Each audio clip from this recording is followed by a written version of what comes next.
Okay guys, so this is the lecture that I am recording for 16th April, and in last lecture I have covered a few points related to robot configuration space, what is C space, and how to visualize it, what actually C space is.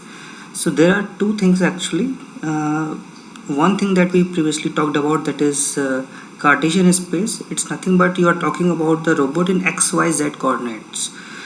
Okay, and in configuration space now you're talking about the robot or seeing the robot in terms of the joint coordinates. So how it looks like, so I'm giving one example over here, so that I had explained in the last class. So if you have two link planar robot which you are seeing over here, so you can see link 1 and link 2, and if you have one obstacle over here, so this is a robot defined in x and y coordinates. So you have link 1 at q1 angle and link 2 at q2, which is basically 0 degrees.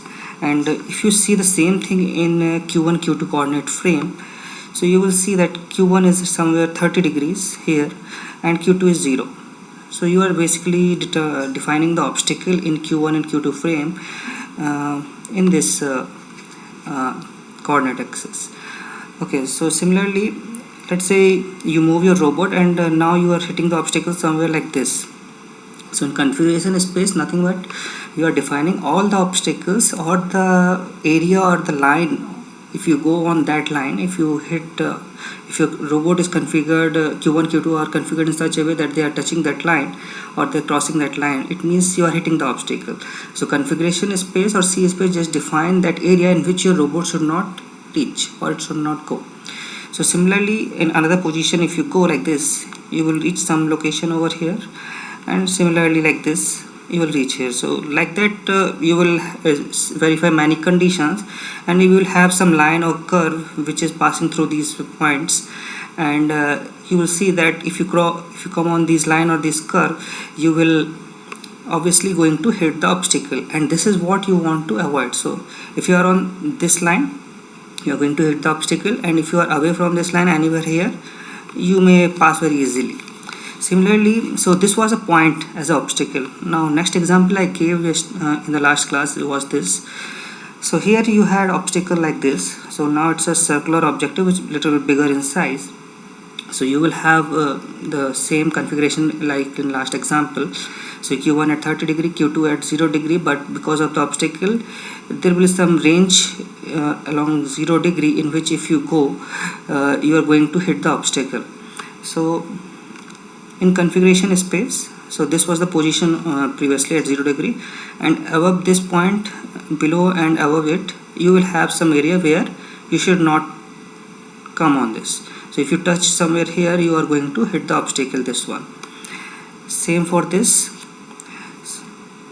like here you will have that thing, and same for here, you will have one area in which if you touch this line, your q1 q2 configuration touch this line, it means you are going to hit the obstacle. So combining all those, you will have some area. If you have q1 and q2 value of your robot lying in between this area, combination of those values lying in this area, it means you are going to hit the obstacle. So you have to avoid that area, and you should be away from it. You can come close to it, very close to it also you can pass. There is no such thing like singularity or something over here, so it's not a problem, but you just have to keep some what you say safety and be little bit away from it so that you do not touch the obstacles. Okay, now related to the same thing, I'm going to continue this topic of C space, and in our next slide we are going to see C space visualization, how to visualize the C space in computer or computational world. So for this I am giving you one link over here. So if you go to that link, you will see that how to visualize the configuration space. So this link is provided by the UCN, and you can go to this link. So when you click this link, you will come over this page on your browser. So now here we can play this. So you can see a two-link planar robot over here, and we can play with it. So what we are going to do, So if you want to see the exact rendering of what configuration looks like for two-dimensional robot and what the images of the obstacles are there in Excellent Applet, this is this one.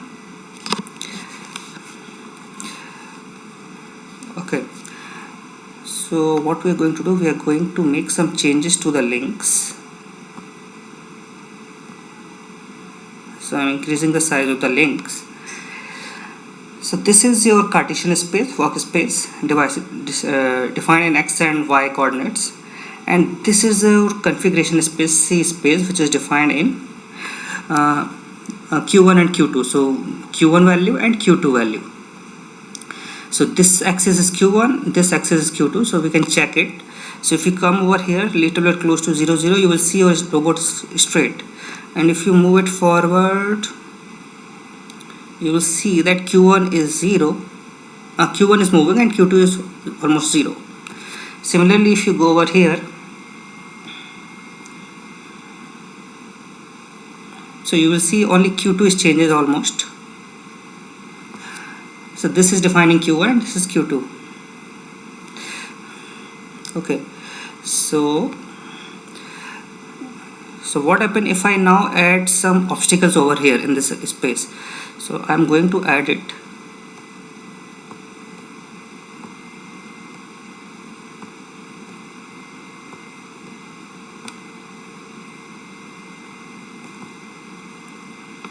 Okay, so if I come over here in configuration space, you are seeing that robot is hitting the obstacle. So this condition is, we call it as illegal configuration of your robot, so you should not go in this configuration. So when you are defining it, you will write algorithm in such a way so that they do not come over this configuration space. Let's define another obstacle.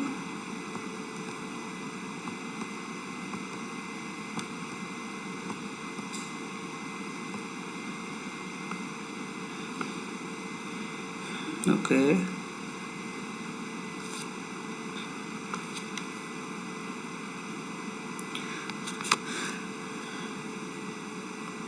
okay,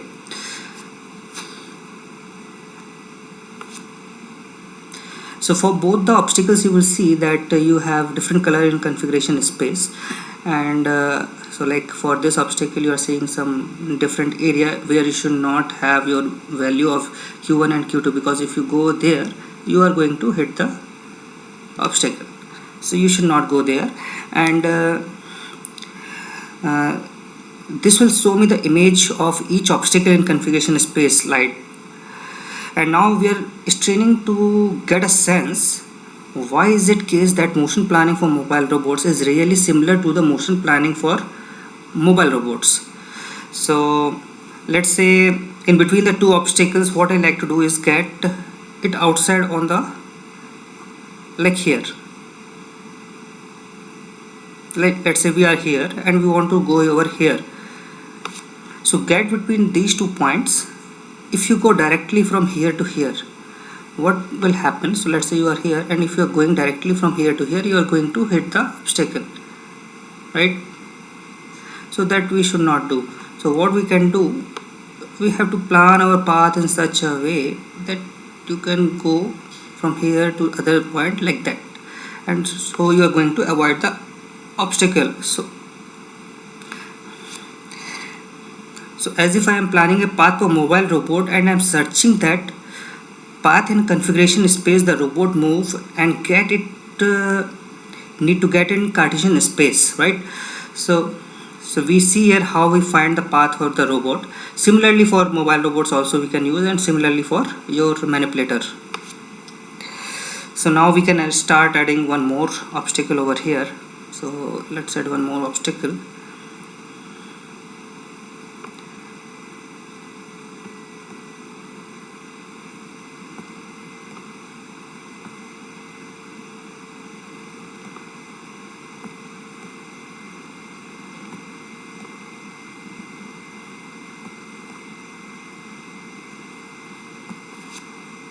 Okay, we have one more obstacle over here. So now you can see that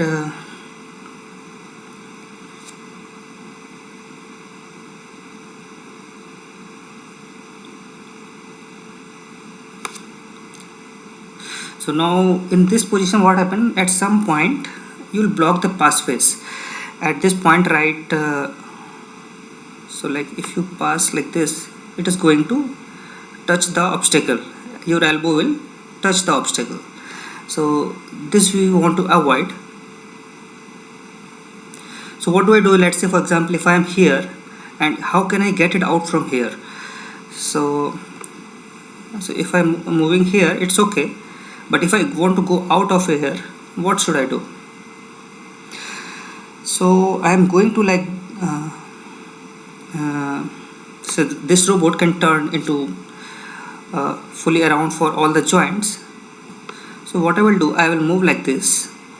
So where I am ending, so if you move it little further, you will come out over here, and so now you came out, and after coming out from here, you will come over here. So now you are out from this area, and all the process you will see that you avoid the obstacle. So this is the case. Don't worry about this is hitting this thing. I'm just assuming that it is little bit above the above with some axis at Z, so this is not going to hit it. Okay, so I have gotten to my destination, and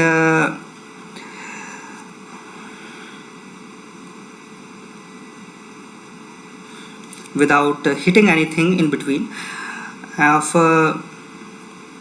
So depend on how the obstacles are, you might depend on you will be in some regions where you can get enclosed. So for example, if I decide to move this obstacle a little bit closer like this, now what will happen if you go over here? There is no way that you can come out of it, right? Without hitting anything, you cannot come out of it.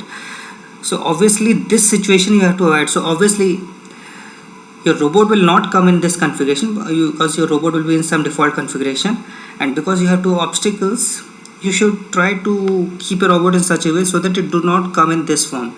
So this area is also kind of obstacle for you, so you should avoid it.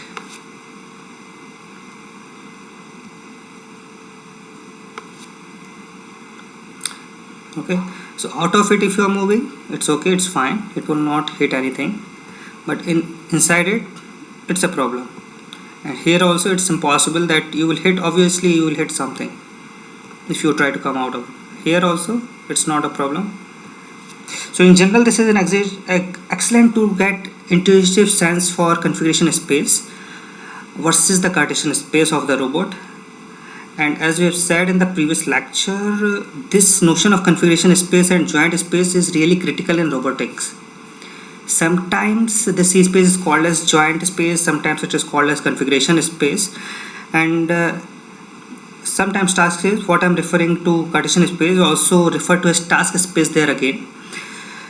But this ability to move from task space to configuration space is very good, and will let you determine how to plan the path so that you can decide how your robot should move and avoiding the obstacles. Right, now we will come to our slides. Okay, and one thing to note is that here we are showing just a simple planar robot for which really Cartesian space is two-dimensional, like in this last one, and that doesn't have to be the case. In fact, the configuration space of a robot is also often high dimensional. Sometimes it is like 3 link or 3 joint, 4 joint, 5 joints, 6 links, 6 axis robots. So in that case you will have not only 2 dimensional, you have 3 dimensional, 4 dimensional, 6 dimensional, 7 dimensional, depend on how many joints or how many links you have, that many axes you will have. And in that case, so let's say you have Q1, Q2, Q3 for example for this robot, and Q3 will be somewhere here. So you will have some 3-dimensional C space, which will something like a volumetric representation of some obstacle, and if you go inside that volume, you will get value of Q1, Q2, Q3, and it means that you should not go inside that volume. If you go inside that volume, you are going to hit some obstacle. So some joint configuration you have to avoid. So more the number of joints, more complex it will become, and you will see that it will become more complex. So that's why in computational form or it's very difficult to visualize it. So if I add more axes in this robot, let's say here is Q1, Q2, Q3, and Q4 also I have added, then Q5, then Q6 also I add. So the configuration is often high dimensional. It's mostly high dimensional for articulated arm, but for mobile robots it's mostly two dimensional. So I have shown you the algorithm for two dimensional, means the examples for two algorithm, two dimensional, and now in next slide we will discuss about more about it. Okay, so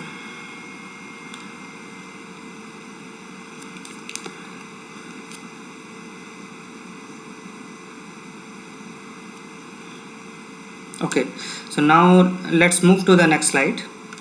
Okay, the same slide.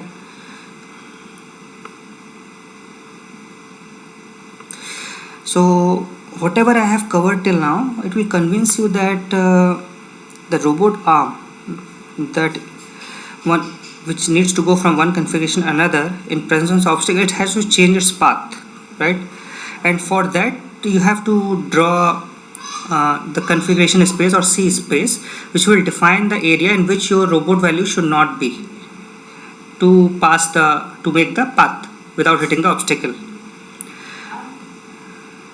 And once you have the images of the obstacles in this configuration space, and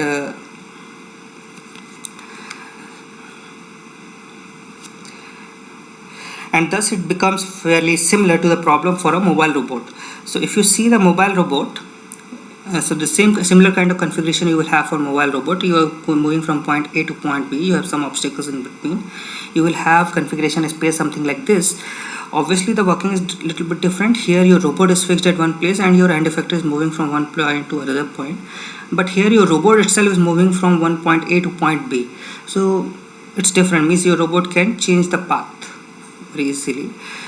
But the configuration space will look something like this. It will be in two dimensional only, mostly in two dimensional. But if you are working on a drone or something like that, this space can go up to 3 dimension. So mostly for aerial drones or something, it can go, the C space can go for 3 dimension, but for mobile robots which is running on floor or some land, it will be 2 dimensional. Okay, so this is the main difference, or you can say main similarities between the mobile robot and articulated robot in terms of Cartesian space. And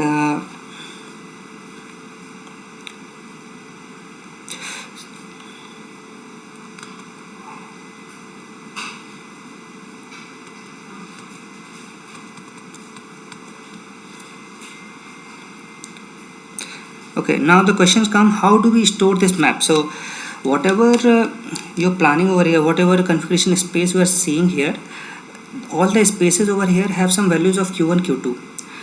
So you will have some map, means this is kind of map in which you have obstacle, and you have to store this value of a map in terms of q1 and q2, and you have to store it. So now the question is how you are going to store it. So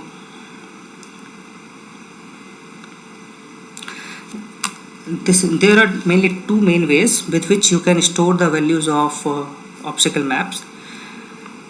One of them is just polygonal, and every obstacle of each is defined by polygon, and they will have some values a1, b1, a2, b2 or something like that for each obstacle. And the way you store a map like this in memory is, for each obstacle you simply store a list of vertices that defines the polygon that corresponds to the obstacles. So you will define a polygon that corresponds to the obstacle for each point. The task is to go from some point to maybe some other point without hitting anything in between. Now another common way to represent it is in grid form or discretized form. So we are storing the map in terms of grid. So how fine these grids or cells can be depends on you. You can make it very fine, you can make it little bit uh, wide. So on discretization, all you really know is whether a cell is occupied or free. And in this case we have obstacle that occupies just 4 cells. So here you can see it has just occupied the 4 cells. This is your obstacles, and then another cell is defined as the goal point. So here you have start point and goal point, and it's a very dense representation of entire grid that is stored in a memory. And normally you store the map in this form. So all the zeros are empty and all cells 1 is representing it is full. So and 1 for the full cell. So and here on the left side it's actually organized in this way. So you can see here it is normally organized in this way. It's like just a single line in which you will have all the numbers, but just for the representation I have shown you here in this form so that you can make some similarities in between both of them. Okay, so by convention there are mainly 2 ways in which you can store, or mostly used 2 ways in which you store the data of the obstacles or the map for the obstacles. So here you are saying that all this will occupy a lot of memory, and but on the other hand it's advantage because you don't need to know entire polygon for the obstacles. Anytime you notice that there is something in your environment, you just say, hey, that particular cell is occupied or that particular cell is free. And when we think about this representation, it also starts becoming very clear why that I have differences between the mobile robot cases and mobile arm cases. So for mobile robots, the configuration space that we are operating is low dimensional, and that we are operating is in low dimension. The mobile robots that we deal with most of the time just have navigate in a plane. So for plane it's very good, but if you come to manipulator arm, you will see that this grid will become very complex, because right now the whatever grid you are seeing, it is in 2 dimension. When this grid becomes 3 dimensional, it's okay, but 4 dimensional, 5 dimensional, 6 dimensional, 7 or more, it will become very complicated to see how you have stored the maps. In that case, polygon become little bit more easy. So mostly in mobile robots we prefer storing maps in this form.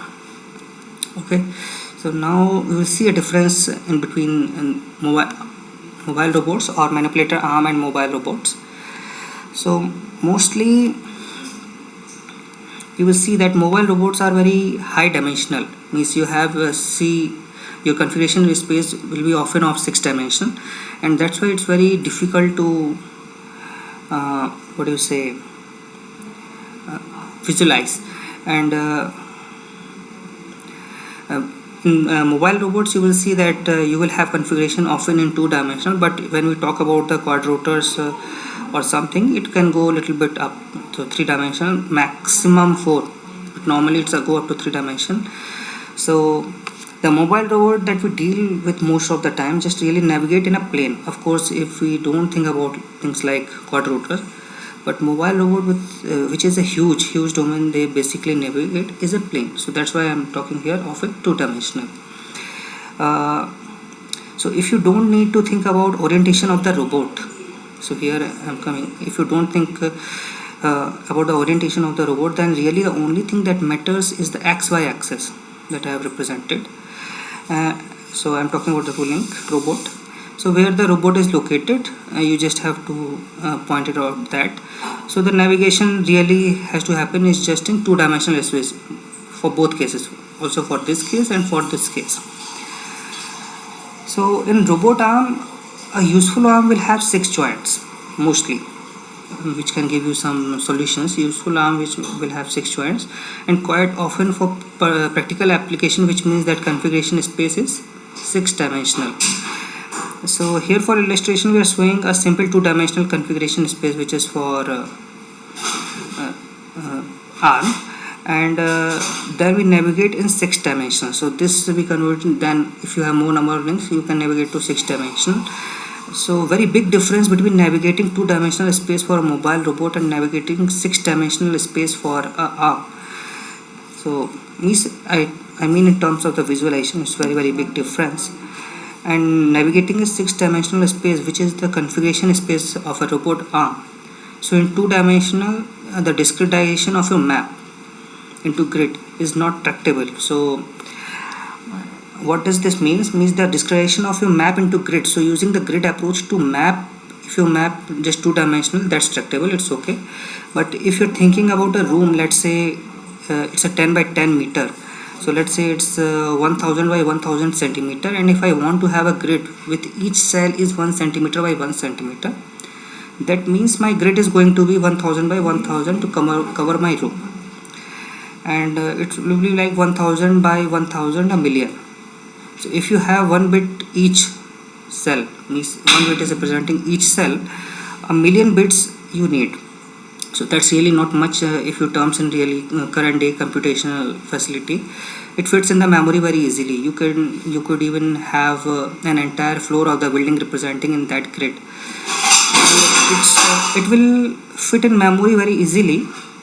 You can maybe even use more than one bit to represent itself if you want more what you say sensitivity. You still have plenty of space even if you represent one bit just with for each grid.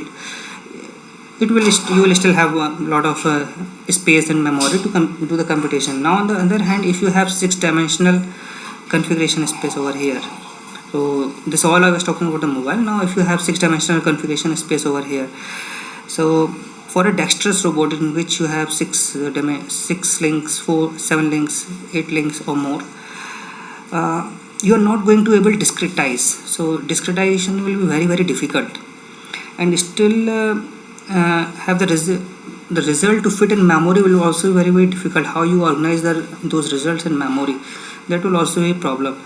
So other techniques are going to be needed some for this visualization, mostly in polygonal method.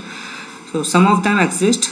There are ways to store these grids representation that aren't as memory intensive. So for this also there are some way in which you can store the grids, and that's not very intensive. So like you can go to KD tree or some example of that. But we are not going into those this lecture. The problem remains, we will see it in future. So describing a map into grid for a robot arm with many joints is simply not tractable. So this is all the point. And for what you say a mobile robots, it's very good. For both of them computationally, like it's not very good in arms, but computationally it's good in terms of mobile robot. Now what about your representation of a map when using polygonal? So polygonal C space obstacle map very hard to compute because you will have lot of equations. Okay, because it's not tractable. Now you will go to polygonal, it's very hard to compute, it will take a lot of time to compute. So well, for mobile robot, if you see, that often are already available to some level, but maybe somebody has a floor plan of your building like this, and there you know that that's your map. You already know that this is my map. So you can just take the floor plan and directly discretize it and mix into grids and give your grid, and that gives you grid, right? So you will discretize, that gives you grid. Now you know from the things like floor plans, or even somebody moving around with pencil and paper can map it very easily. Can sketch map of the room, your floor, relatively good precision, obstacles and everything. So building map is something if we can get handle on. On the other hand, for the six-dimensional robot arm, if I have an obstacle in Cartesian space, what does that obstacles look like in six-dimensional configuration space? That's the problem. Here is a simple example. You can see there are obstacles in Cartesian space in yellow and red. So here you are seeing that obstacle is something like this, but in C space it's not exactly look the similar the way it is in Cartesian space. So the what you say, the area of the obstacles in configuration space will be very different from your Cartesian space. So you can see the shape of the obstacle in configuration space, and we can compute those because it's a simple case. So in this case you can obviously compute these things also. It's two-dimension not a problem, as I already told you. For a robot, even grid extractable in two-dimensional form. Discretization is also very good. Polygonal space will not be very hard for two-dimensional, but if you go for six-dimensional, there will be a problem. You have a table in Cartesian space. What is that table look like in six-dimensional configuration space? That will be a problem, and that's pretty difficult to compute or make computation to make, and it's not something that you can easily wrap your head around. Okay, so far planning problem is more difficult than mobile robot in this case. So motion planning problem will be more difficult. The one advantage that mobile arms do have is that knowing where you are on the map. So knowing where you are on the map is generally easy in manipulator arm, because your robot is fixed at one location, your end effector is moving, and because of the forward kinematics and inverse kinematics of your robot, you know the end effector position, and to determine where you are on the map is very easy. But if you come to mobile robot, sometimes it's very difficult to know where you are on the map, and it's very hard sometimes. So it means that to know what your joint angle, what your joint values are, if you know that, you can determine where you are on the map. And most robots that you have available do have joint encoders, 6-axis manipulators, 4-axis anyway, which always tell you the values of all the joints. So you always know where exactly you are in the configuration space. So for example, this little crest you are seeing is what illustrates the position of the robot. So when I was clicking here anywhere in this space, so it will give you the position configuration space of the robot.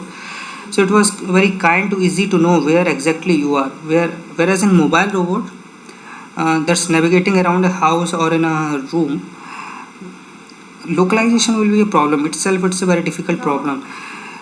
It's one that been solved to a large degree in last decade. So in like previous 5 or 10 years, this problem has been solved very much. It was solved usually originally with sonars, maybe 2 decades ago. Then the lasers became available, so using lasers you can find out the distance between one point to another point. And nowadays robots are able to localize themselves using vision sensors. So now you have camera or something with which they are able to localize themselves. So this problem is also slowly we are able to solve. But for long time it was open problem, it was non-trivial. Okay, so knowing where you are on the map, it's hard and required pretty involved solutions. So these are main differences between motion planning for arms versus mobile robot. In this lecture we are going to deal mostly with arms, and then in the next lecture we will talk about motion planning that's more specific to mobile robots. So next coming lecture, so in few lectures here, 1 or 2 lectures we will talk about mostly arms, and few coming lectures we will talk about mobile robots. Okay, so now we will talk about more. Okay, so now let's focus a little bit on the case of motion planning for robot arms. Here is example of a rendering of a robot arm. So here you can see this is a robot arm which we are rendering here in the virtual space, and the same we can see it on the screen. So in Cartesian space, let's say on the bottom left you see a picture of it. Okay, so let's say it's a robot in the corner of the room. So there are 2 walls, so like this, and then there also a table in front of it, this one, like this. So I have models of all these obstacles in Cartesian space. So in Cartesian space, defining all these things is very easy. So I have modeled it. So what does it look like in configuration space will also be not a problem. So it's difficult to take these tables and map them into configuration space. So after defining, it's very difficult to combine all of them. In general, doing these kind of computation queries in 6D space is difficult. Okay, one thing that's easy though, so I cannot I don't want to create a map of these obstacles in configuration space. So because it's very easy, I will not create a map of these things in configuration space. One thing I can do, however, pretty easily is answer point queries. So when you are working with these robots, what you do point queries. So what point queries means? So if someone says here's a list of joint values, I have some joint values q1, q2, q3, q4, q6. So if I go for those joint values, is the robot in collision or not? So basically I'm asking, if I give you joint values q1, q2, q6 up to q6, I give the joint values, and I ask you, okay, my robot is particularly in this configuration, so will I be going to hit the obstacle or not? So this is your question. So these point queries are very easy to answer in this kind of cases. So mostly when we are working with terms of robot arms, we work in terms of point queries. So for each point we recheck this. Okay, in place of mapping we recheck it. So if you think about it again, I am going to draw a simple case. Let's say just you have two-dimensional configuration space here, and so actually drawing a map of the obstacle and saying, you know what, this obstacle look like this, something like this. Okay, and in configuration space this is difficult. So this obstacle looks like this, and in configuration space if you see, it is somewhat difficult. Means how it looks in other means Cartesian space, I don't know. I am just drawing some random area which is defining some configuration space obstacle, and I don't want to be doing that. So however, one thing that's relatively easy is to answer a point query. So point query that I am going to address here. So if somebody tells me, hey, let's say q is equal to pi by 3 and pi by 5, one value he has given me, and so let's say q is pi by 3. So let's say pi by 3 is coming somewhere over here. Okay, so for this I will use some marker or something which will be very easy to somewhere to work.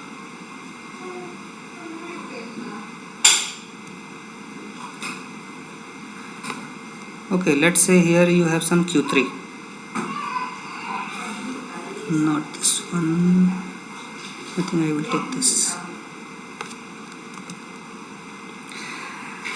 So q1 is pi by 3 and q2 is pi by 5. So pi by 3 and q2 is pi by 5. So let's say you are coming somewhere here.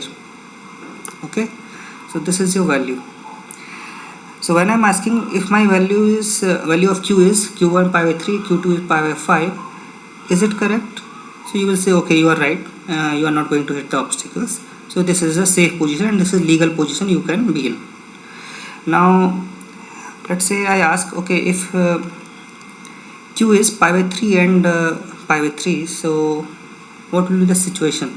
So in that case I will say, okay, so let me check, pi by 3 is here and somewhere here you are coming. So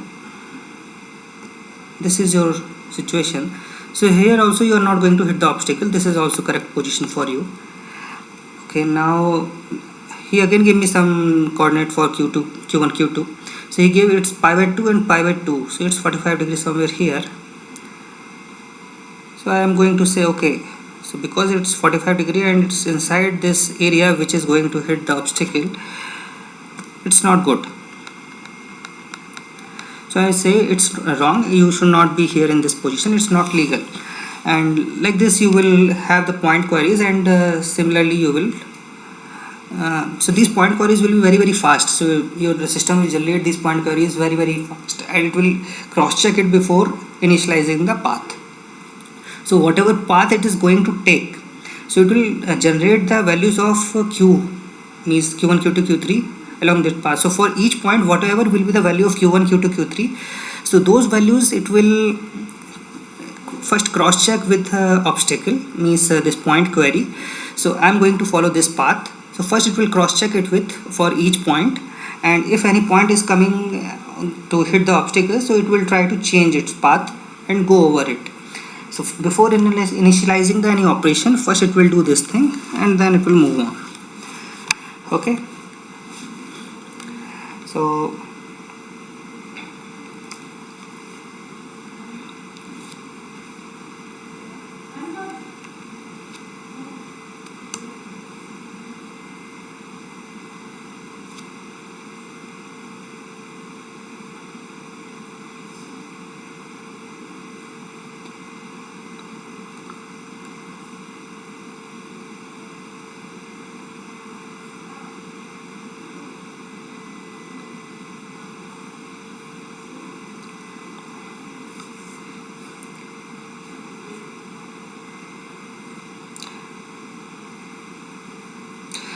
Okay, so initially this random exploration seems little bit iffy for like this thing for robot manipulator arm, but uh,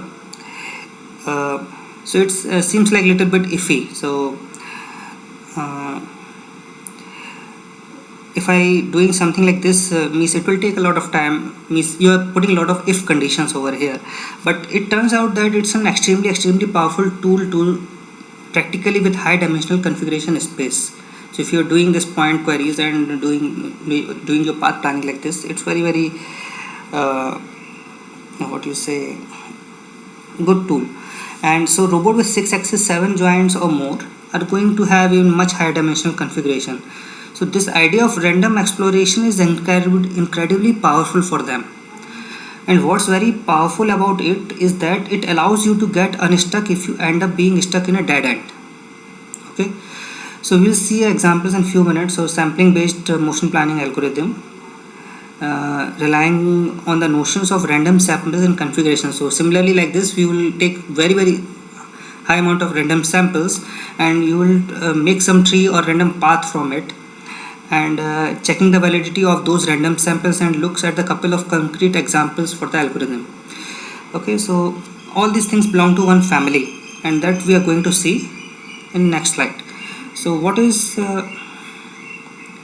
so first thing that we are going to see here is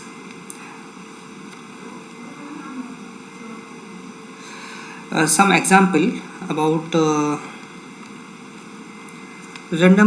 rapidly exploring random trees. So I'm going to talk about an RRT. So this is actually an algorithm rapidly exploring random tree, and the algorithm here is in fact you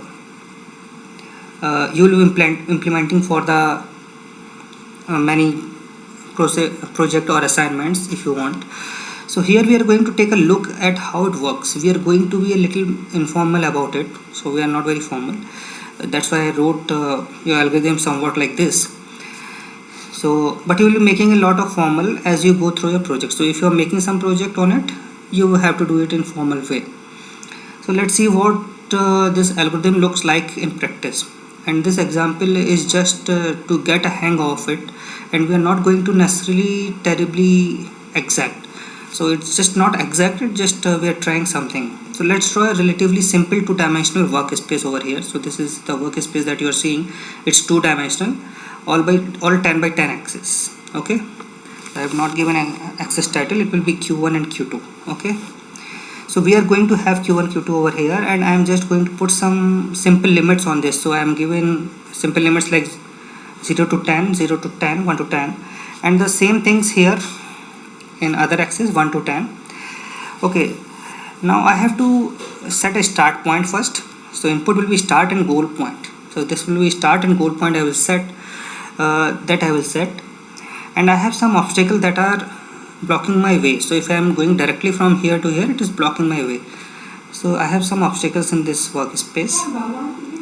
So how do I get from start to a goal using the algorithm, this algorithm, how this RRT works?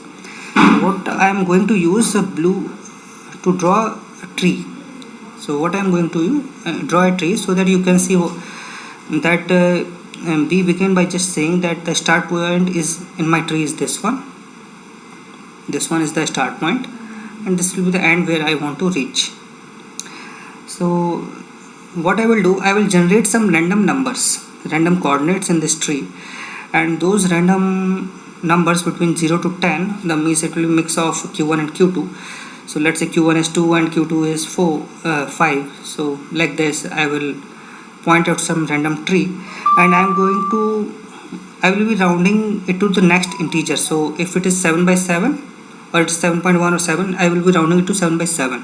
Okay, so then what this says, so simple random point in C space, which I just did. So I will take any random point in C space, find the point in that tree. So let's say it's 7 by 7. So 7 by 7 will be somewhere here. Let's say it's here. I gave 7 by 7. So what my tree will, now from starting point my tree will grow. 7 by 7 is somewhere here. So I will have some limited length of my tree branch. So now branch will be generated from this tree in this direction towards 7 by 7. So as soon as I give the random number 7 by 7, it will branch will try to grow in that direction of the tree with some particular length. So that length will be fixed. So sample random point r I will give in C space. Find point P in the tree that is closer to r. It's in the closer to r or in that direction. Okay.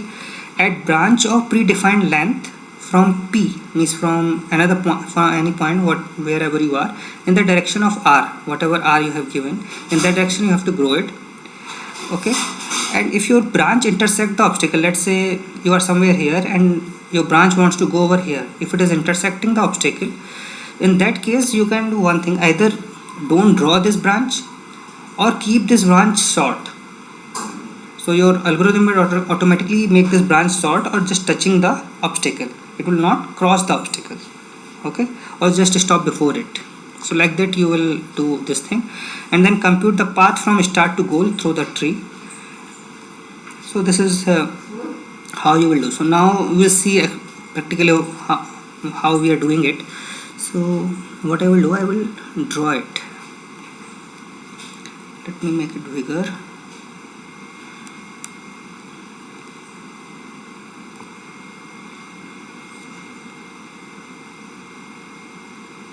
Okay, here we are. So let's say I give 7 by 7. Why not? So 7 by 7 will be somewhere here, and my branch will grow in that direction. I am just drawing everything randomly.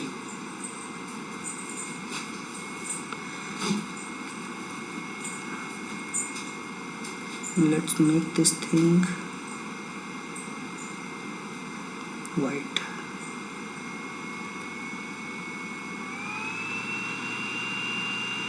Yes. Okay, so now I have grown my branch in this direction. So this was a start point, this is goal point. It has changed because I have changed the format of the plot. Okay, so till here I have defined, okay, my branch length will be 1. So 1 unit will be my branch length.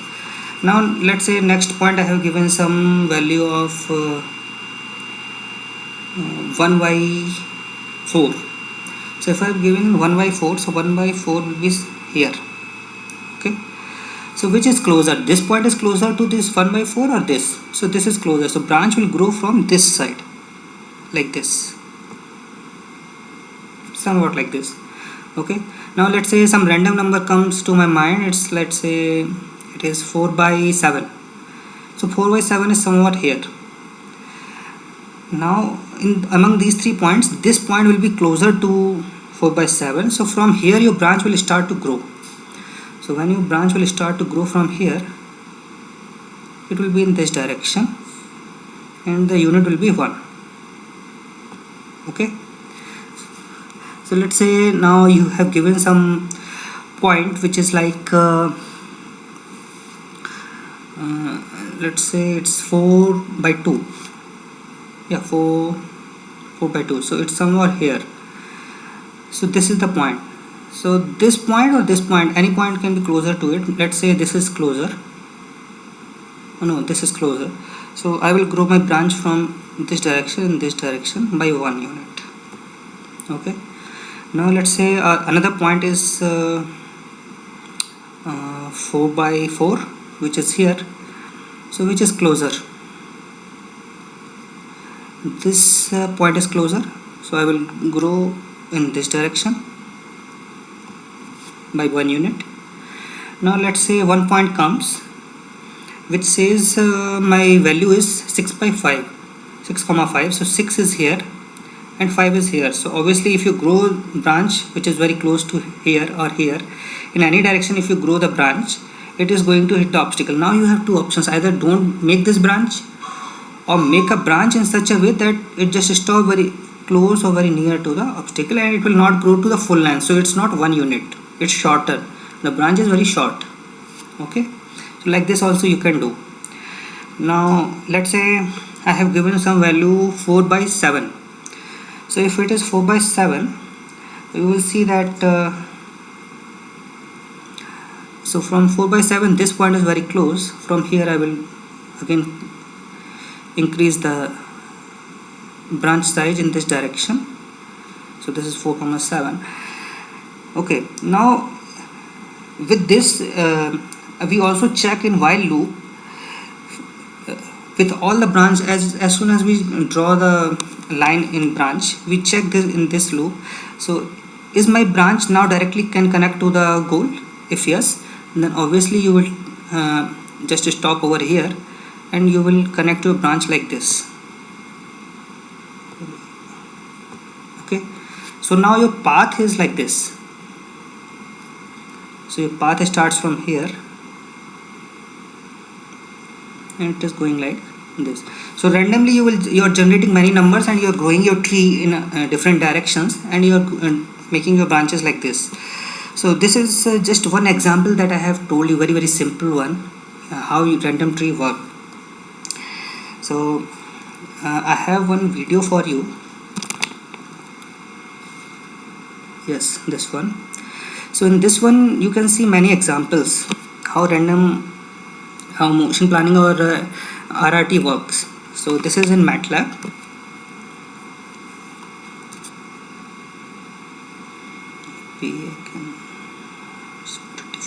Yes. Okay. So here two obstacle cases solved by RRT. So you have two obstacles over here. So you are seeing that how branches are growing in different directions. It's randomly, it is generating some numbers and your branch is growing. So after you will give some iteration. Yes, obviously when you are writing this algorithm you will give iteration. Okay, go iteration up to 20,000, maybe 20,000 branches you can generate. Go iteration up to 2,000, go iteration up to 6,000.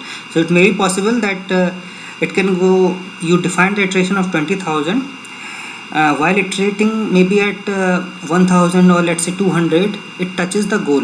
Your tree touches the goal.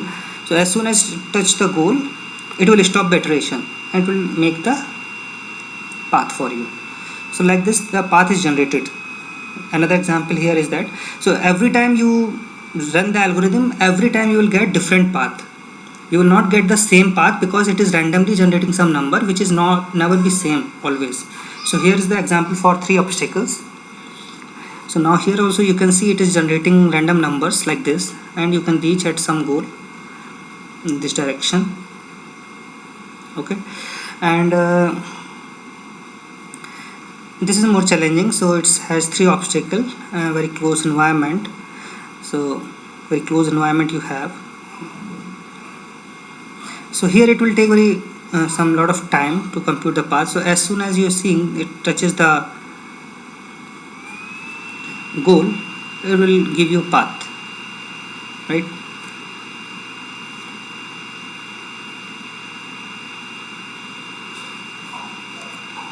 So another time if you will run, again you will get the different path. Now you are narrowing the passage in here. So what you did, you have 2 obstacles but you narrow down the passage. So now many random numbers which are generating over here, it will get excluded. Means you will not have branches over here or shortened branches. So it will take a lot of time to get over till here. Okay. So in all the direction it is generating some random numbers, growing the tree. So it will take a little bit more time. More complex, you narrow down. Again the same examples. Again you are running it. RRT. So sometimes it's possible for these examples also you can get the path very quickly. Now here the path is more narrow. Okay, so here you can see it will take a lot of time. Mostly it is doing over there.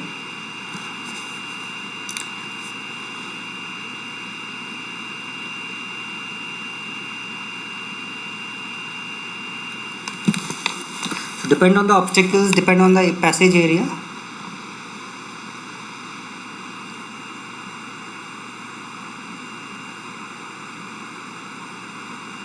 Okay, so how you will move your 6-axis manipulator on this path. So here you have generated this path using RRT. Okay, so these points which are in between this, so what you will do, you will interpolate your path in this form by differential kinematics or Cartesian control, and then you will move on it. So you will have value of q1 q2 for each point, and in that direction you will move. Okay, so more number of iterations you have, shorter the length of this link you have, sorry, not this link, this arm branch length you have, more smooth your path will be. Okay, but more time it will take to calculate or to generate or the path to avoid the obstacles.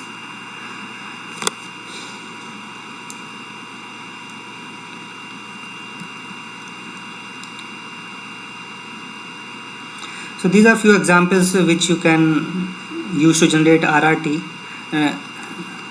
and more of them you can see on YouTube.